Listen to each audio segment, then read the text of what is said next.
necesitamos la obra de su Santo Espíritu, Señor, obrando en nuestros corazones para que nuestras vidas sean buenos receptores, Señor Jesús, de su palabra.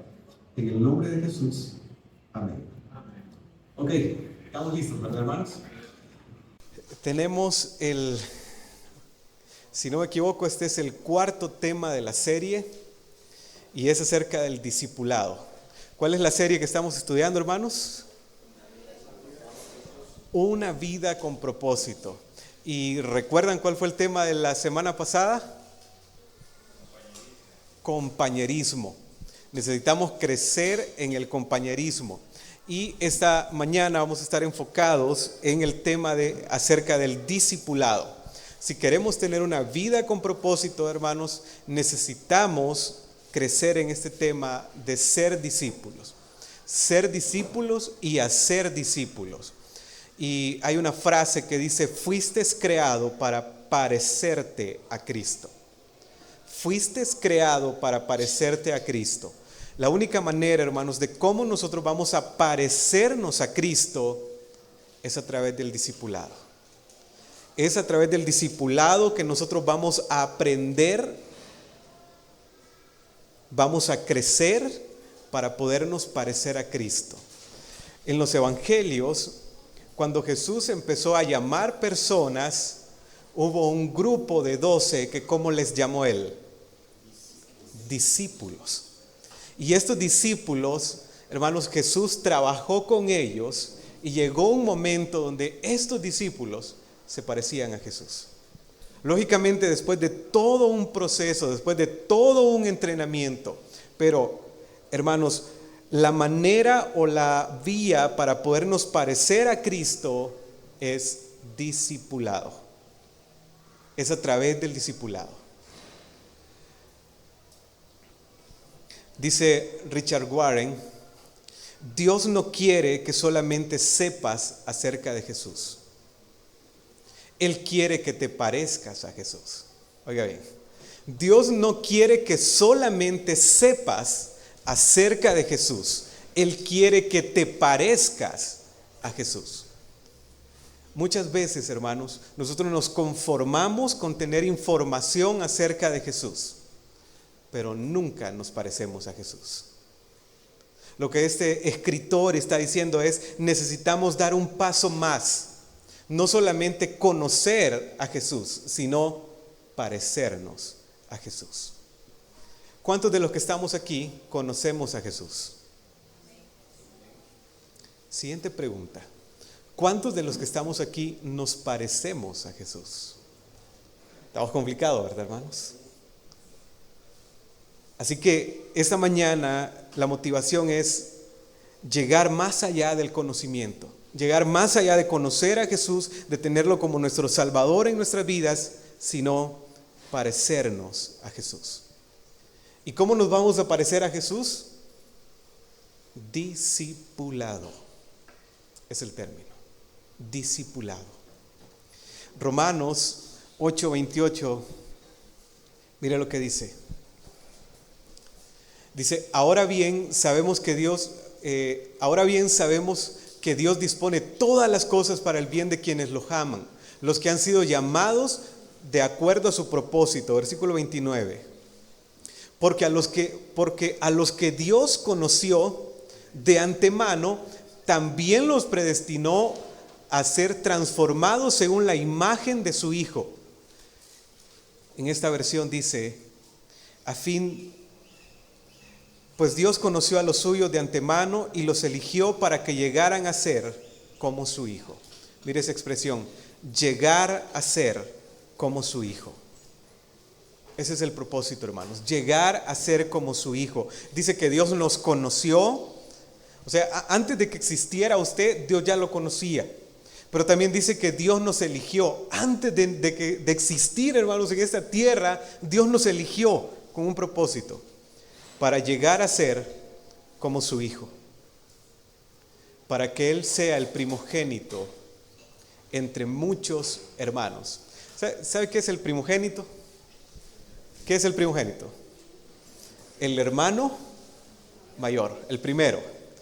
Entonces lo que este versículo está diciendo es, el propósito de Dios es que nosotros podamos parecernos a nuestro hermano mayor.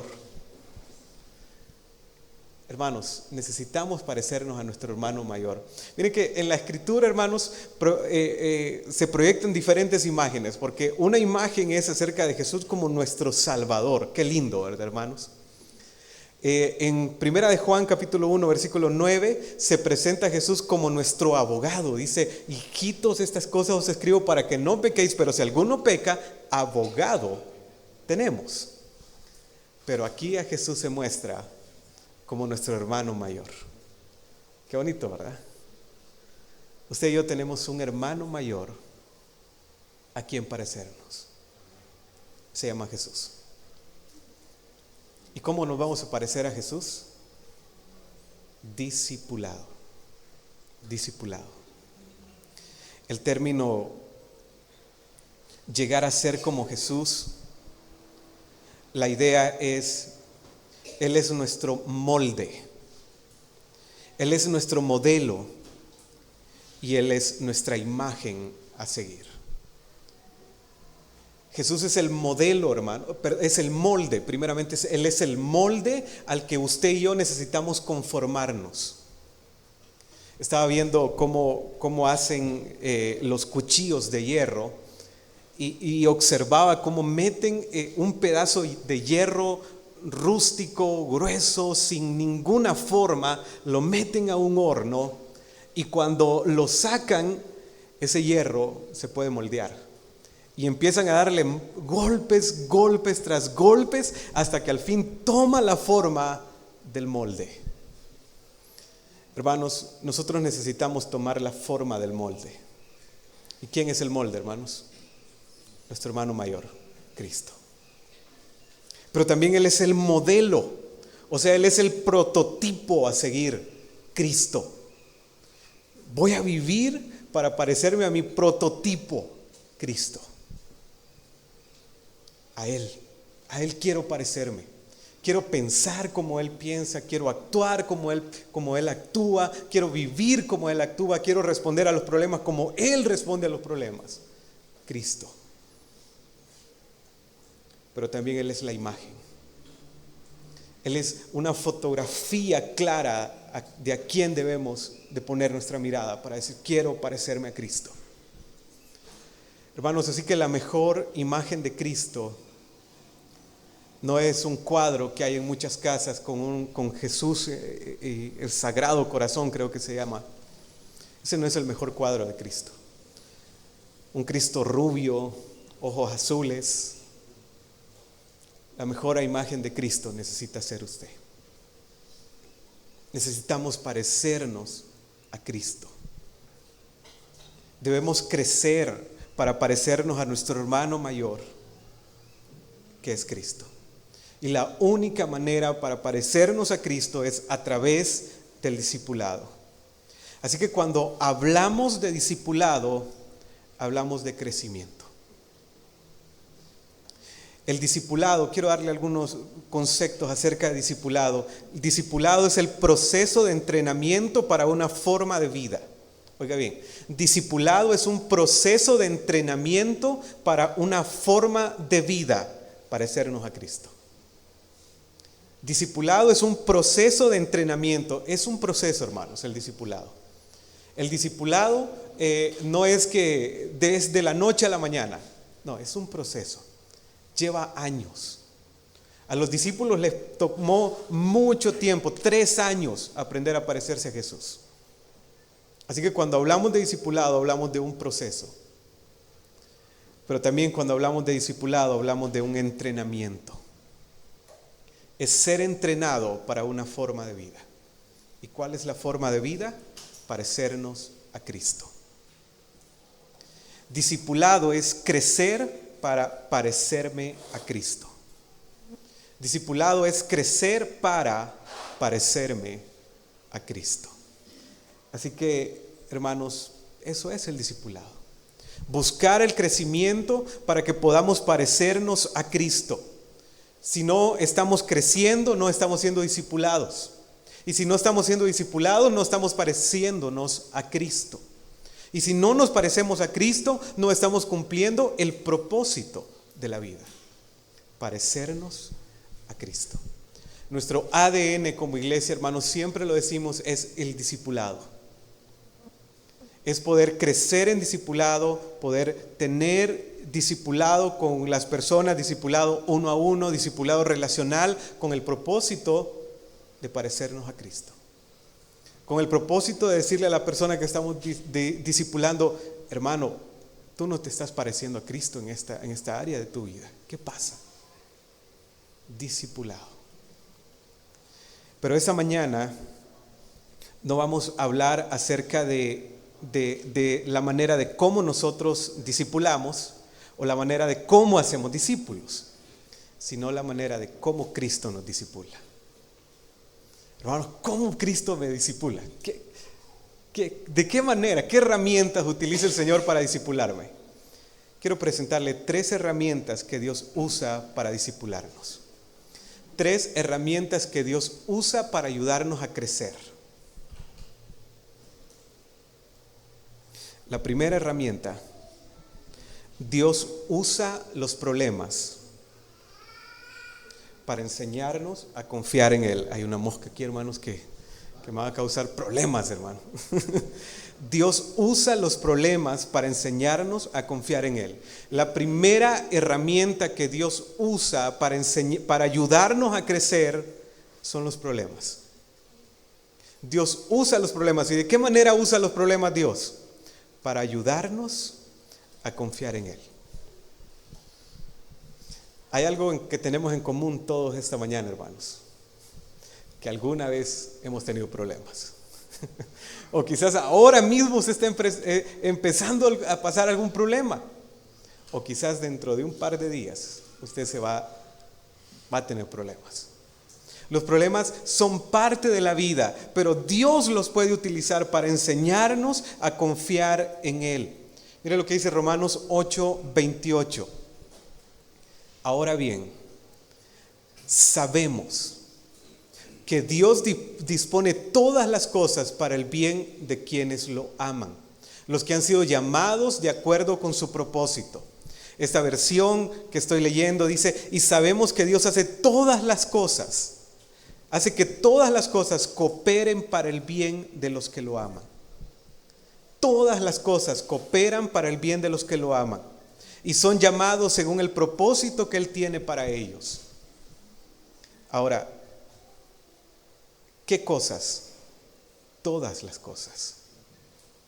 Las cosas prósperas cooperan para el bien de los propósitos divinos. Las cosas prósperas. Pero también las cosas adversas. También aquellas cosas que nos causan problemas, Dios las puede usar para que cooperen para el bien de los propósitos divinos. Dios lo usa todo, dice este versículo. Ahora, esto no es fácil de entender, hermanos. Esto es casi imposible de comprender humanamente. Pero Dios usa todo para el bien de los que lo aman. El término cooperar. Usted dice, pero ¿cómo es que las cosas van a cooperar para el bien? Hermanos, la idea aquí no es cooperar para un bienestar humano, sino para un bienestar divino. Porque hay cosas, hermanos, hay problemas que literalmente parece que lo van a destruir a uno. Hay problemas que uno quisiera que fueran una pesadilla. Algo que uno está dormido, está en un sueño y que va a despertar y que ya no va a existir. Pero son problemas. Entonces, cuando habla aquí que todo coopera para el bien, no se refiere a un bienestar humano, se refiere a un bienestar divino. Algo que el Señor hace a través de los problemas. Dice, y sabemos que todas las cosas cooperan para el bien de los que aman a Dios. Ahora, pero ¿cuál es el propósito divino? Creo que el versículo 29 lo describe bien. Parecernos a nuestro hermano mayor. Ser como Cristo. Parecerme a Cristo. Así que la primera herramienta que Dios usa para podernos ayudar a crecer es los problemas. Los problemas. Pero este versículo, hermanos, nos ayuda a saber cómo enfrentar los problemas. Versículo 28, la primera parte. ¿Me ayudan con el versículo 28? Ahora bien, ¿qué, hermanos? Sabemos.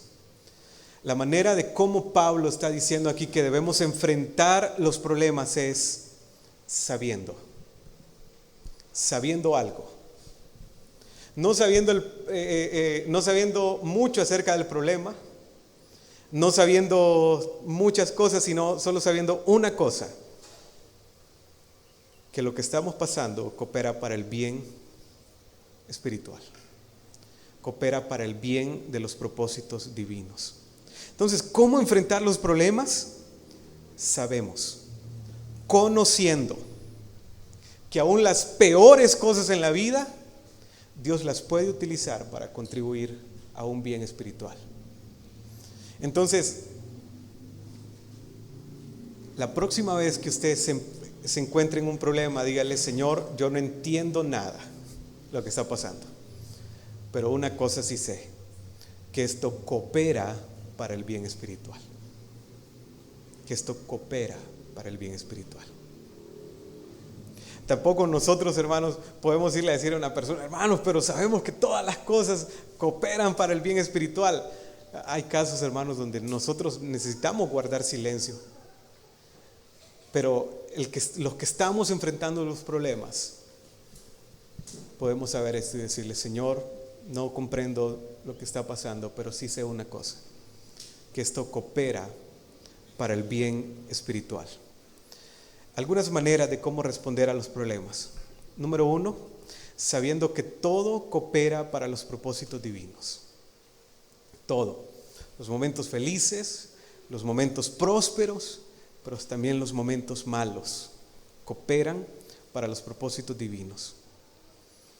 Número 2, sabiendo que los problemas nos ayudan a crecer. Los problemas, hermanos, es una herramienta que Dios puede utilizarnos para ayudarnos a crecer. Y número 3, sabiendo que los problemas nos ayudan a confiar en Dios. Hay problemas, hermanos, hay momentos que si no es a través de los problemas, usted y yo nunca confiaríamos en Dios. Entonces los problemas nos ayudan a confiar en Dios. Recuerdo el año 2019, cuando mi sobrinita, tenía una sobrinita, y después de 5 años pasar en quimioterapias por un tumor canceroso, ella murió. Y es difícil pensar en estos momentos cómo es que esto coopera para un bien. Estamos perdiendo un familiar, estamos perdiendo un ser querido, amado. Pero a raíz de esos 5 años que mi sobrinita estuvo en ese proceso de quimioterapias, el Señor trató con la vida de mi hermana para darle salvación, la mamá de la niña. Si no hubiera sido, hermanos, a través de este proceso duro, yo creo que mi hermana nunca hubiera entregado su vida a Cristo, porque era una mujer muy dura de corazón. Entonces nosotros no lo comprendíamos en el momento, pero después, ahora miro hacia atrás y digo: Señor, tú sabes por qué haces las cosas. Salvación. Así que los problemas cooperan para los propósitos divinos. El Señor puede utilizarlos para cooperar para los propósitos divinos. Y mire lo que dice Romanos 5:3. Romanos 5:3 dice: también nos alegramos al enfrentar pruebas y dificultades, porque sabemos que nos ayudan a desarrollar resistencia, y la resistencia desarrolla firmeza de carácter, y el carácter fortalece nuestra esperanza segura de salvación. Aquí hay una palabra muy importante en el versículo 3, que dice pruebas y dificultades. Esa palabra de pruebas y dificultades en el original es una sola palabra, y es la palabra tribulum, de donde tenemos el término tribulación. ¿Y saben qué se llamaba tribulum? Tribulum era un brazo de la máquina que estirpaba las uvas para producir el vino. Tiraban las uvas en una bandeja y dejaban caer un brazo que se llamaba tríbulo. Y ese brazo estirpaba las uvas, hermanos. Y después de ser estirpadas las uvas, salía un rico vino abajo. Hermanos, hay problemas que nos estirpan, literal. Es como que ese brazo que se llama tríbulon está cayendo y nos está estirpando, pero déjeme decirle que si las uvas no se estirpan, no hay un buen vino. Si nosotros muchas veces no pasamos problemas, hermanos, no vamos a desarrollar una resistencia de carácter. No vamos a confiar en el Señor. Entonces, según Romanos 5:3, los problemas o las tribulaciones producen 3 cosas. Número 1, desarrollo de resistencia. Cuando usted pasa problemas es que sabe de lo que está hecho. Si usted no pasa problemas, usted nunca va a saber de qué material está hecho usted. ¿Qué tanto puede aguantar? Resistencia. La resistencia es el aguante. ¿Qué tanto estoy aguantando? Número 2, los problemas, según este versículo de Romanos 5:3, producen firmeza de carácter. Los problemas, hermanos, nos desarrollan el carácter para saber cómo vamos a responder ante las situaciones difíciles de la vida. ¿Cómo respondo? Si no tenemos problemas, nunca vamos a desarrollar nuestro carácter. Pero también los problemas fortalecen nuestra esperanza de salvación. Hay problemas, hermanos, que usted deseara: Señor, venga en este momento, por favor. Por favor, venga, lléveme. Si usted no pasara ese tipo de problemas, nunca pensara en su esperanza de salvación. Nunca pensar en esa salvación tan grande. Así que, hermanos, una de las herramientas que el Señor utiliza para enseñarnos a crecer son los problemas. Porque es a través de los problemas que nosotros podemos confiar en Dios. Y es interesante porque Jesús enfrentó problemas. Jesús pasó problemas. La copa de sufrimiento de Jesús, Marcos 14:32 dice, fueron al huerto de los olivos llamado Getsemaní. Y oiga bien lo que dice, y Jesús dijo, siéntense aquí mientras yo voy a orar. Y se llevó a Pedro, a Santiago, a Juan y comenzó a afligirse y a angustiarse. Mire cómo se sentía Jesús, hermanos. Afligirse y angustiarse profundamente. Les dijo, mi alma está destrozada de tanta tristeza. Hay problemas, hermanos, que destrozan nuestra alma. Hasta el punto de la muerte. Quédense aquí, velen conmigo. Se adelantó un poco más y cayó en tierra. Pidió en oración que si fuera posible, pasara de él la horrible hora que le esperaba. Abba, Padre, clamó, todo es posible para ti. Te pido que quites esta copa de sufrimiento de mí. Sin embargo, quiero que se haga tu voluntad, no la mía. Hermanos, ¿saben cómo se llamaba este lugar donde estaba Jesús? Fueron al huerto de los olivos. ¿Y sabe qué era el huerto de los olivos? Era donde estaban todas las plantaciones de olivo.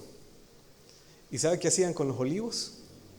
Los cortaban y los estirpaban para sacar el aceite. Y es justamente lo que está pasando Jesús. Mi alma está destrozada hasta la muerte. Los problemas nos estirpan, hermanos. Los problemas nos deshacen. Pero Dios puede utilizar los problemas para enseñarnos a confiar en Él. Déjenme decirle esto, hermanos.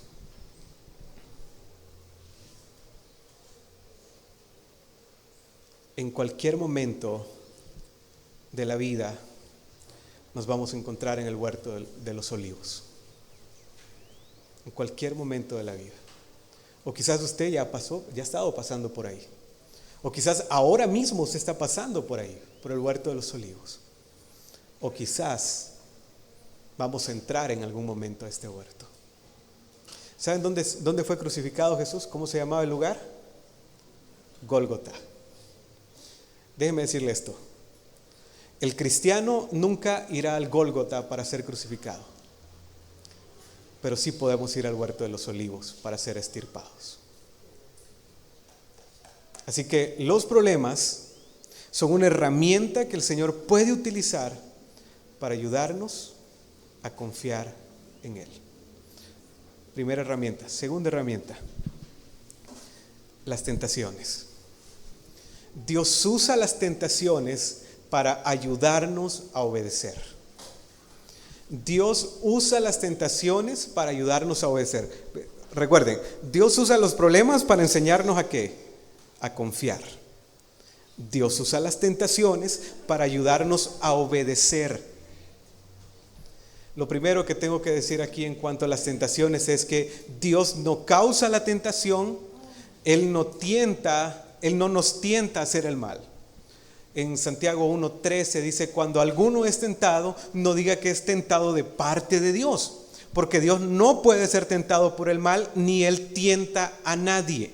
Entonces, lo primero es, Dios no genera la tentación, Dios no causa la tentación. Sin embargo, Dios puede utilizar la tentación para ayudarnos a crecer, si cooperamos con Él.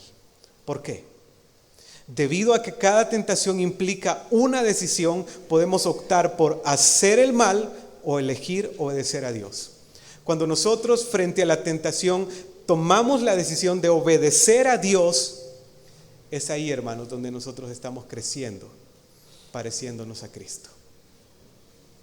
Dios usa las tentaciones para ayudarnos a obedecer. Aunque Él no provoca las tentaciones, aunque Él nunca nos va a tentar, Dios puede utilizar las tentaciones para ayudarnos a obedecer. Y decirle: Señor, estoy siendo tentado en esta área de mi vida, pero voy a obedecerle. Voy a hacer lo que usted me dice que haga. Algunas consideraciones importantes sobre la tentación. Número 1, la fuente de la tentación. Hay dos fuentes de la tentación, hermanos. La primera fuente puedo ser yo mismo. Y esto es fuerte, hermanos. Pero muchas veces la tentación viene de nosotros mismos o viene de mí mismo. Mire lo que dice Santiago 1:14. Sino que cada uno es tentado cuando de su propia concupiscencia es atraído y seducido. Entonces la concupiscencia, después de que ha concebido y dado a luz el pecado, y el pecado, siendo consumado, da a luz la muerte. Sino que cada uno es tentado cuando de su propia concupiscencia.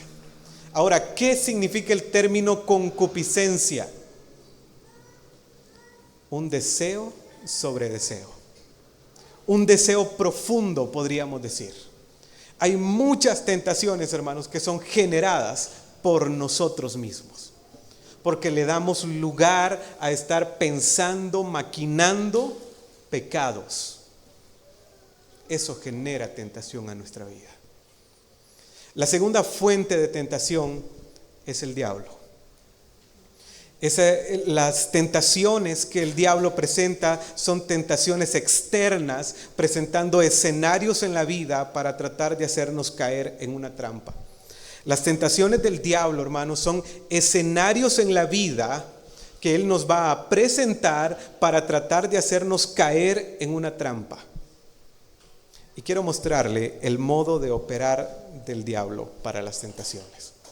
Hermanos, Satanás nunca ha cambiado su forma de operar en cuanto a la tentación. Génesis 3, versículo 1, encontramos el primer relato acerca de una tentación.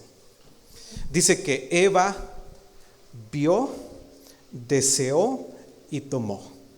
Ese es el modo de operar de la tentación del enemigo: ver, desear y tomar. El primer paso de la tentación de Satanás es él presenta algo para ver. Lo segundo que hace el enemigo es presenta algo para desearlo. Lo miro y lo estoy deseando. Y después de desearlo, lo tomo.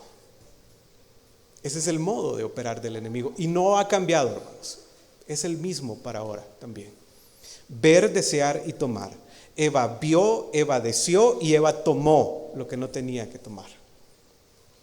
Josué capítulo 7, versículo 21, habla de un hombre del pecado de Acán. Josué le dice: no les permito tomar ninguna pertenencia del anatema, nada de lo que sea maldito. Pero Acán vio un lingote de oro. Acán deseó un lingote de oro que estaba ahí y Acán lo tomó. Ver, desear y tomar. Samuel capítulo 11. El gran rey David vio lo que no tenía que ver, deseó lo que no tenía que desear, y después de desear, ¿qué viene, hermanos? Tomó. Así opera la tentación. Número 1, ver. Número 2, desear. Y número 3, tomar. Ese es el primer paso. El enemigo le va a invitar: hey, mira, no hay problema. Y hay quienes dicen: yo simplemente estoy admirando. No, hermanos, es el primer paso de la tentación, ver. Si el enemigo sabe que usted se puso a ver, lo siguiente que él le va a decir es: ahora desea. Y viene el deseo, hermanos. Ahí se muestra la concupiscencia, deseos fuertes. Y después de desear, usted dice: no me conformo con estar deseando. Ahora voy y tomo. Hermanos, es un peligro. Es un peligro. De repente ahora mismo el enemigo le está motivando que mire algo. Está ahí en la primera puerta. O quizás usted ya va por la segunda puerta. Ya pasó de ver y ahora está deseando algo. Cuidado, hermanos, está en la segunda puerta. O quizás está en la tercera puerta. Ya está tomando lo que no tiene que tomar. Otra consideración, ya vimos sobre la fuente del pecado. Otra consideración acerca del pecado es Hebreos capítulo 4, versículo 15. Porque no tenemos un sumo sacerdote que no pueda compadecerse de nuestras debilidades, sino uno que fue tentado en todo según nuestra semejanza. El ser tentado, hermanos, no es pecado. El problema es cómo respondemos a la tentación.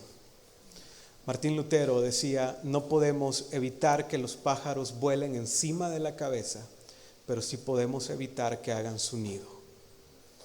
Usted no puede evitar las tentaciones porque fijo que van a venir en algún momento. Lo que sí usted puede evitar es que hagan su nido en su cabeza.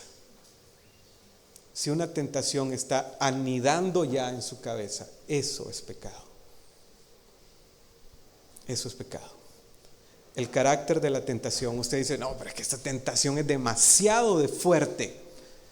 Primera de Corintios 10:13, el carácter de la tentación. No os ha sobrevenido ninguna tentación que no sea humana. Oiga bien, hermanos, el carácter de la tentación es que todas las tentaciones son humanas. Sí, no, pero es que nadie ha pasado esta tentación que yo estoy pasando, es demasiado fuerte, no la puedo soportar. No os ha sobrevenido ninguna tentación que no sea humana. Todas las tentaciones son humanas, hermano. Y si se habla de humanidad, eso significa que están en un carácter humano o normal que se puede enfrentar a esa tentación. Pero también quiero decirle dos medios de gracia en medio de la tentación. El Señor es fiel, hermanos, y Él provee dos medios de gracia en medio de la tentación. Dice: no os ha sobrevenido ninguna tentación, dice 1 Corintios 10:13. Ustedes no han sufrido ninguna tentación que no sea común al género humano. Ahora mire este versículo: pero Dios es fiel. En medio de la tentación, hermanos, obtenemos la fidelidad de Dios. Pero hay casos donde Dios no obtiene nuestra fidelidad en medio de una tentación. Él es fiel en medio de la tentación. ¿Y usted? Dice: pero Dios es fiel y no permitirá que ustedes sean tentados más allá de lo que pueden aguantar. Más bien, cuando llegue la tentación, Él dará también una salida a fin de que pueda resistir. Entonces, ¿cuáles son los medios de gracia que el Señor permite en medio de una tentación? Número 1,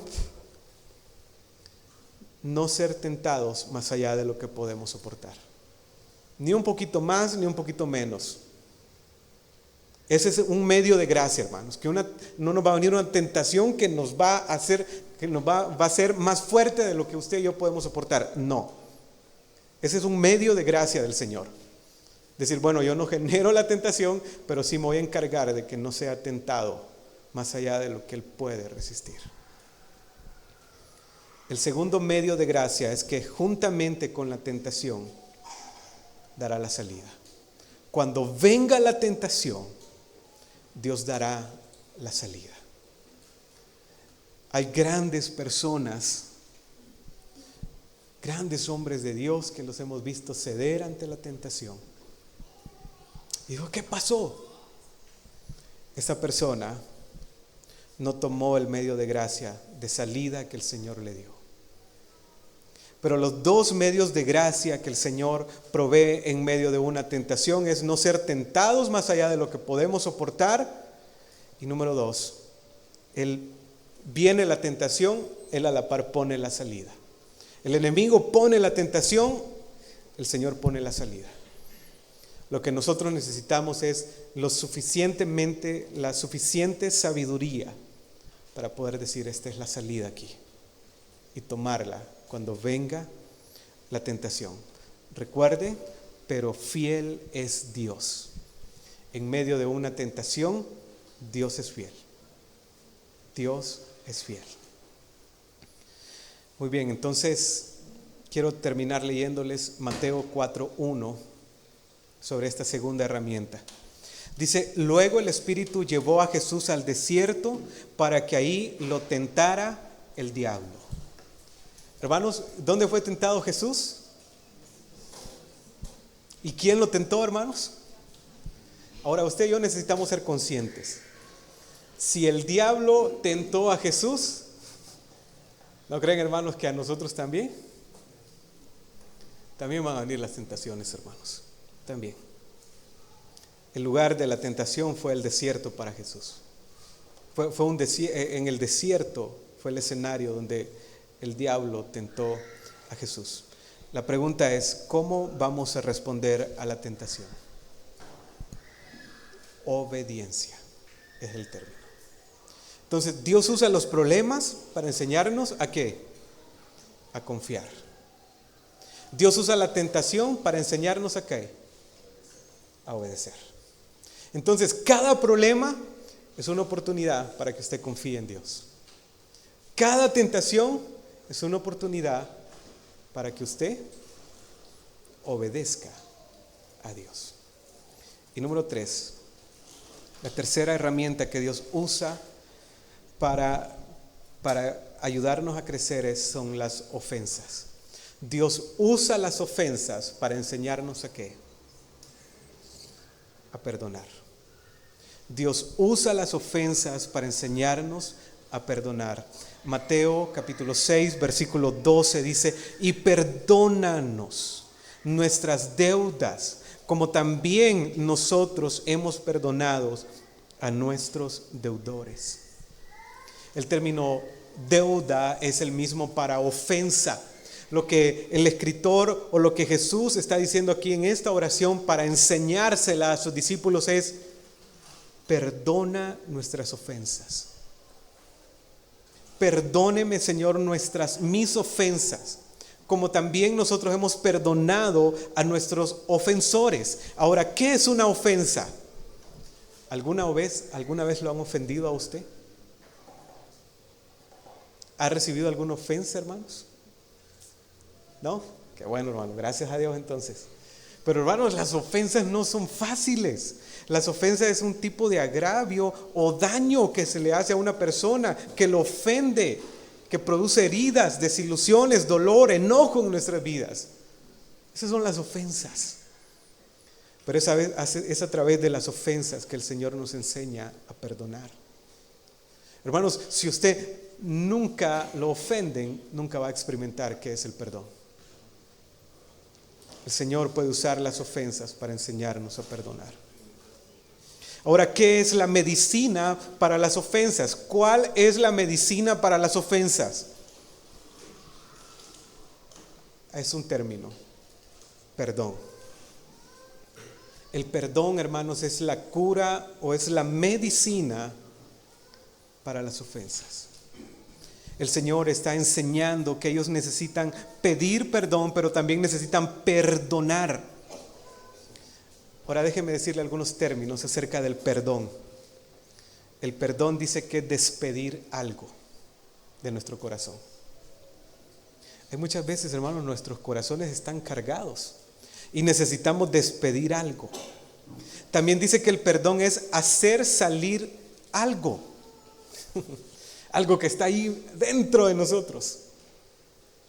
Pero también dice que el perdón es dejar atrás. Eso es el perdón, hermanos. Dejar atrás. También dice que el perdón es abandonar. También dice que el perdón es cancelar una deuda. Ese es el perdón, hermanos. Dejar atrás algo, dejar salir algo de nuestras vidas. El perdón. Esa es la cura para las ofensas, pedir perdón, o sea, dejar salir algo de nosotros que nos está atando, que nos está cargando. Y muchas veces, hermanos, esa es nuestra vida. Vidas cargadas, vidas frustradas por falta de perdón. Y quizás ahora mismo el Señor le está diciendo a usted: necesito perdonar a esta persona. O necesito pedir perdón para esta persona. Cuando Jesús está diciendo aquí, perdona nuestras ofensas, la idea es, da por sentado que nosotros ofendemos al Señor. ¿Nosotros ofendemos al Señor, hermanos? Pero también cuando dice, como también nosotros perdonamos a nuestros ofensores, también está dando por sentado que en la vida en algún momento nos van a causar ofensas, hermanos. Pero la cura es el perdón. El perdón. Dejar salir algo de nosotros. Cancelar una deuda. Quizás usted sabe que ha ofendido a alguien y necesita decir perdón. Perdón. O quizás usted sabe que alguien le ha ofendido a usted y usted dice: Señor, que por favor esta persona reaccione y que podamos hablar y pedirnos perdón.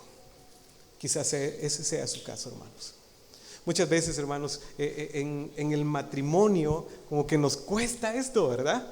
Yo al inicio, hermanos, no me gustaba pedirle perdón a mi esposa, solo disculpas, le decía. Disculpas, amor, disculpas. Hermanos, el término no habla de disculpas, habla de un perdón. Si usted ha causado una ofensa, usted no tiene que disculparse, usted tiene que pedir perdón. Perdón, me equivoqué en esto, fallé en esto. El perdón es necesario en la vida, hermanos. No tratemos de maquillar las cosas. Porque hay personas que dicen: no, perdón solo a Dios le pido. Ahora, hermanos, calmados. La cura para la ofensa es el perdón. Pero también habla de la actitud del ofendido, es perdonar. Cuando alguien le ha ofendido a usted y vienen a pedirle perdón, su actitud tiene que ser perdón. Es el hecho de perdonar. Porque también, hermanos, esto nos cuesta. Perdonar a una persona que nos ha causado una ofensa. Jesús es el máximo ejemplo acerca del perdón, hermanos. En Mateo versículo 27, capítulo 27, versículo 39, dice que los que pasaban lo injuriaban meneando la cabeza. Hermanos, imagínense, Él está en la cruz, está clavado, y pasaban unos junto al camino y meneaban la cabeza. Qué tremendo, ¿verdad? Imaginen que usted está bien ofendido y que empiece el otro a menearle la cabeza, hermano. Hey, ¿qué? ¿Cuál es el problema? Como llenándose de razón. Qué tremendo, hermanos. El versículo 41 dice, de igual manera los principales sacerdotes juntos con los escribas, los ancianos, burlándose de él. No solamente meneaban la cabeza, sino que se burlaban de Jesús. Imagínese que usted esté ofendido y que empiecen a burlarse de usted. Hombre, tremendo, hermanos. Pero también dice que los ladrones que estaban a la par de él lo injuriaban, diciendo, bájate de aquí. Hermanos, los que pasaban al camino, los sacerdotes, los escribas, los ancianos, se burlaban de él, pero también los que estaban a la par de Jesús lo injuriaban. Él fue ofendido. Pero, ¿saben qué dijo Jesús? Padre, perdónales, porque no saben lo que hacen. ¿Cuál es la cura para la ofensa, hermanos? El perdón. Efesios 4:32 dice, más bien sean amables unos con otros, misericordiosos, perdonándose unos a otros. El perdón, hermanos, es unos a otros, porque es unos a otros que nos ofendemos. Es normal, hermanos, que nosotros podamos en algún momento sentirnos ofendidos, pero lo anormal puede ser que usted y yo no queramos perdonar, que usted y yo no queramos ceder en el perdón y poder decir, te perdono. Hermanos, si nunca recibimos una ofensa, nunca aprenderemos a perdonar. Así que la idea aquí es poder darle un giro diferente a las ofensas. Y cuando alguien le ofenda, usted diga, esta es una oportunidad para aprender a perdonar. Aprender a perdonar. Hermanos, el perdón es una de las maneras que Dios usa para hacernos crecer. Ok, entonces esta mañana hemos visto 3 herramientas que Dios usa para enseñarnos a crecer. Número 1, los problemas. ¿Qué hacen los problemas? Nos ayudan ¿a qué? A confiar. Así que cuando vengan los problemas, es una oportunidad para que usted confíe en Dios. La tentación nos ayuda ¿a qué? Cuando venga una tentación, es la oportunidad para que usted sea obediente a Dios. Y las ofensas, cuando venga una ofensa, usted sabe que es una oportunidad para aprender a perdonar. ¿Con cuál de estas 3 se identifica usted, hermanos? ¿En cuál de estas 3 está usted ahora mismo? ¿Será que está en la de problemas? Y Dios le está diciendo, confía en mí. ¿Será que está en la de tentación? Y Dios le dice, necesitas obedecerme. ¿O será que está en el de las ofensas? Necesitas perdonar. ¿O dice usted, no, pues yo estoy en las 3? Esa es la oportunidad, hermanos, para que usted pueda decirle, Señor, necesito mirar los problemas, la tentación y las ofensas desde una perspectiva diferente.